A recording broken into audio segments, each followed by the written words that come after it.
Bismillahirrahmanirrahim. Assalamualaikum warahmatullahi wabarakatuh. Alhamdulillahirabbil alamin.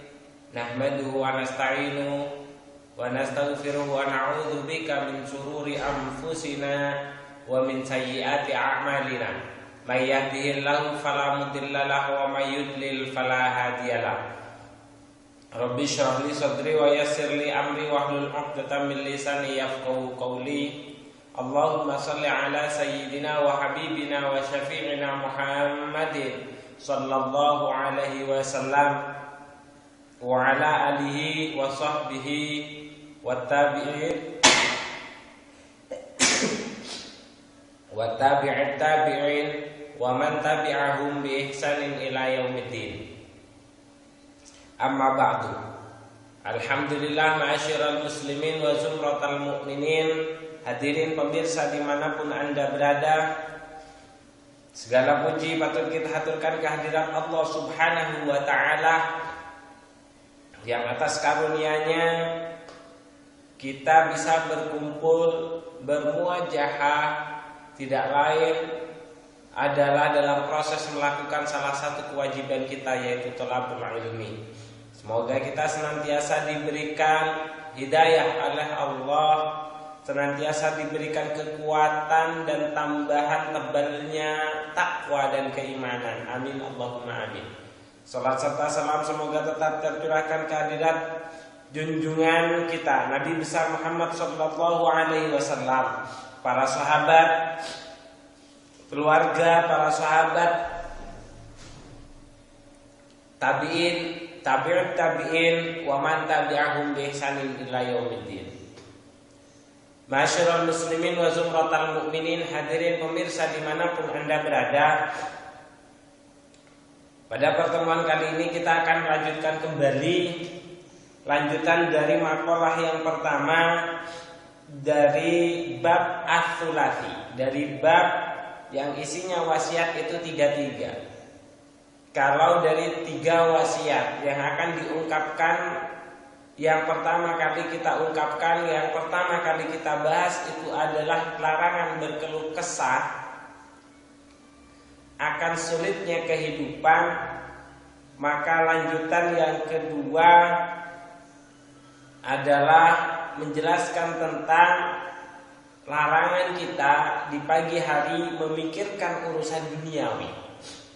Seperti apa yang dijelaskan dalam hadis Rasulullah sallallahu alaihi wasallam yang merupakan lanjutan dari hadis sebelumnya yang berbunyi man asbaha ila akhirih. Namun sebelum kita bacakan redaksi hadisnya terlebih dahulu, kita akan membacakan surat Al-Fatihah dengan harapan agar semua yang kita inginkan itu tercapai oleh Allah subhanahu wa ta'ala dan diberi kekuatan kita untuk bisa mencapainya. Amin Allahumma amin. Ala hadiniya wa lama nawabi salafus soleh wa nafusu susolillah mu'allif hadal kitab Al-Fatihah. A'udzubillahi minasyaitonirrajim. Bismillahirrahmanirrahim. Alhamdulillahirabbil alamin arrahmanirrahim maliki yaumiddin. Iyyaka na'budu wa iyyaka nasta'in. Ihdinas siratal mustaqim. Suratul ladzina an'amta 'alaihim ghairil maghdubi 'alaihim waladdallin. Amin amin ya rabbal alamin. Bismillahirrahmanirrahim. Wa qad qala al-musannifu rahimahumullahu ta'ala wa nafa'ana bihi wa bi 'ulumihi fid dharaini. Amin amin ya rabbal alamin. Wa ya mujibas sa'ilin. Wa man utawi sapa wong iku asbaha isu-isuan sapa man aida khala tegese mlebu sapa man fi subhi ing dalem wayah subuh li umuri dunya kanggo bahas urusan dunia hazinan hale susah faqat asbaha moko teman-teman wis mlebu sapa man sakhiton ing bendu ing kebenduan ala ing bendu ala Allah ing atase Gusti Allah taala. Wal makna utawi maknane iku man utawi sapa wong iku hazina susah sapa man ala umur dunya ing atase urusan dunia faqad ghadaba berarti wis teman-teman bendu sapa man alallahi ing atase Gusti Allah. Li'anau krono sak temene man iku lam yarda ora rida sapa man biqadaillahi kelawan pestine Gusti Allah. Walam yasbir lan ora gelem sabar sapa man ala balaihi ing atase ujiane Gusti Allah.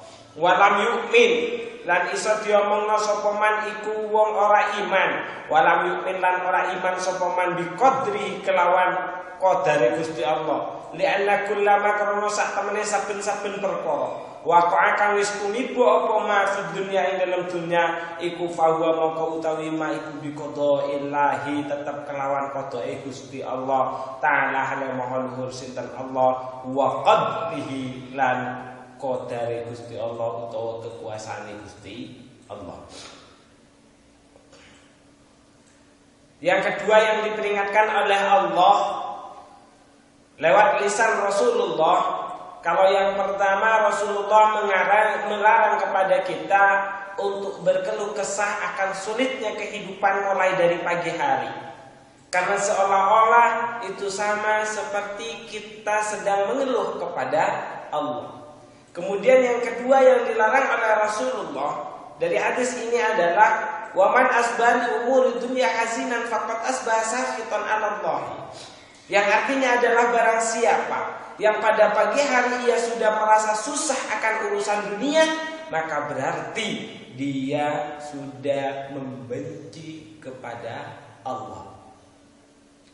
Jadi benci kepada Allah itu bukan berarti tidak hanya mengikuti perintahnya saja, bukan hanya itu. Ternyata tidak relanya kita akan kesulitan duniawi, susahnya kita akan urusan duniawi pada pagi hari, itu berarti kita sudah membenci apa yang sudah ditakdirkan oleh Allah kepada diri kita. Maka hal itu oleh Kanjeng Nabi dilarang lewat hadis ini. Sehingga kata Kanjeng Nabi, barang siapa yang pada pagi hari terkait dengan urusan duniawi dia memiliki kerasaan yang susah, prihatin terhadap urusan duniawinya, maka berarti dia sudah masuk pada posisi membenci Allah Subhanahu wa ta'ala. Dan juga bisa diartikan bahwasanya dia tidak rela akan apa yang sudah diqadha atau ditakdirkan oleh Allah kepadanya. Dan dia juga tidak tergolong orang yang sabar terhadap apa yang sudah dipastikan oleh Allah untuk dirinya. Karena segala sesuatu yang terjadi pada diri kita, baik atau buruk, itu pada hakikatnya betul-betul datang daripada Allah Subhanahu wa ta'ala. Tinggal tugasnya saja yang berbeda. Kalau baik kita diharapkan untuk bisa bersyukur, kalau jelek kita diharapkan untuk bersabar. Makanya orang yang pada pagi hari itu sudah susah memikirkan dunianya, maka berarti dia juga digolongkan kepada orang-orang yang tidak mau sabar terhadap ujian. Nauzubillahi min dzalik. Semoga kita senantiasa oleh Allah dijadikan orang-orang yang sabar dari setiap musibah yang sudah diberikan. Dan semoga kita menjadi orang-orang yang senantiasa menerima terhadap kepastian Allah yang sudah Allah turunkan, tidak lain adalah untuk menguji keimanan kita, menguji ketakwaan kita hidup di dunianya. Semoga kita dijadikan orang-orang yang takwa dan beriman dalam menghadapi berbagai macam ujian. Amin Allahumma amin. Maka dari itu, kalau yang pertama resep dari Kanjeng Nabi itu jangan pernah kita hilangkan, yaitu senantiasa banyak berdoa kepada Allah Subhanahu wa ta'ala. Karena kekuatan untuk bisa menghadapi ujian itu tidak lain, kita harus menghadapinya dengan upaya dan usaha, serta tidak lupa memanjatkan setiap hari berdoa kepadanya, yaitu berdoa kepada Allah Subhanahu wa ta'ala. Oleh Nabi diberi bekal doa pada hadis yang pertama, yaitu doanya Nabi Musa, yang artinya adalah, ya Allah hanya kepadamu segala puji, ya Allah hanya kepadamu kami memohon, hanya kepadamu kami meminta pertolongan. Kan seperti itu doanya Nabi Musa. Kemudian dilanjutkan dengan kalimat la haula wala quwata illa billahil aliyyil azim. Jadi tujuannya itu minimal doa mungkin tidak bisa menyelesaikan masalah secara real, tapi paling tidak doa yang kita kepanjatkan kehadiran Allah Subhanahu wa taala sanggup menenangkan hati kita sehingga dalam proses melalui ujian-ujian kita diberi ketenangan dalam menghadapinya, sehingga solusi-solusi untuk menyelesaikannya itu lebih mudah kita dapatkan daripada kita bimbang memikirkan berbagai macam persoalan. Paling tidak seperti itu. Paling tidak seperti itu. Karena mampunya kita berkeluh kesah kepada Zat yang Maha Kuasa. Itu tidak lain adalah pertolongan pertama yang diberikan Allah kepada kita sebagai hambanya yang percaya akan kekuasaannya. Itu patut kita syukuri. Kalau kita mau berdoa kepada Allah, kita harus bersyukur. Bahwasanya itu adalah petunjuk pertama, bagian dari cara Allah untuk menenangkan hati kita. Jadi kalau melihat berbagai macam ujian urusan duniawi, kita tidak bisa berharap untuk dihilangkan, tidak mungkin. Karena selama kita hidup di dunia, rumusannya itu pasti ada susah, ada bahagia. Tidak mungkin bahagia tanpa kita lalui melewati proses susah. Tidak mungkin. Jadi kalau selama kita hidup di dunia, ono susah, ono bahagia.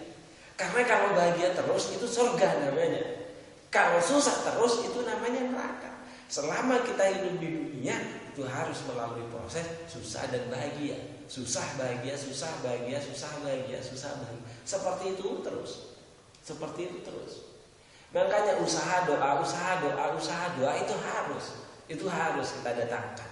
Itu harus kita upayakan. Semoga dari larangan ini minimal kita senantiasa berhati-hati menjaga bagaimana cara hidup kita pada pagi hari agar kita tidak terjerumus kepada kebencian Allah Subhanahu wa taala. Insyaallah pada pertemuan terakhir dari hadis yang ketiga yang merupakan larangan dari Kanjeng Nabi akan kita simpulkan mulai dari awal. Kurang lebihnya apa yang saya sampaikan semoga menjadi sebuah pengetahuan dan sekaligus menjadi cambuk bagi diri kita pribadi, sekaligus menjadi lampu atau peringatan bagi diri saya pribadi dan kami dan panjenengan semuanya, baik yang hadir ataupun yang mendengarkan, agar kita bisa menata hidup mulai dari pagi hari kita, sehingga kita mulai dari pagi sudah memiliki visi dan misi yang jelas, memperjuangkan agama, senantiasa menjadi hamba-hamba yang taat dalam beribadah. Amin Allahumma amin. Kita akhiri pertemuan kali ini dengan pembacaan surat Al-Fatihah.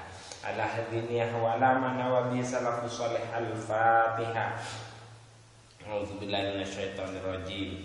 Bismillahirrahmanirrahim. Alhamdulillahirabbil alamin arrahmanir rahim maliki yaumiddin.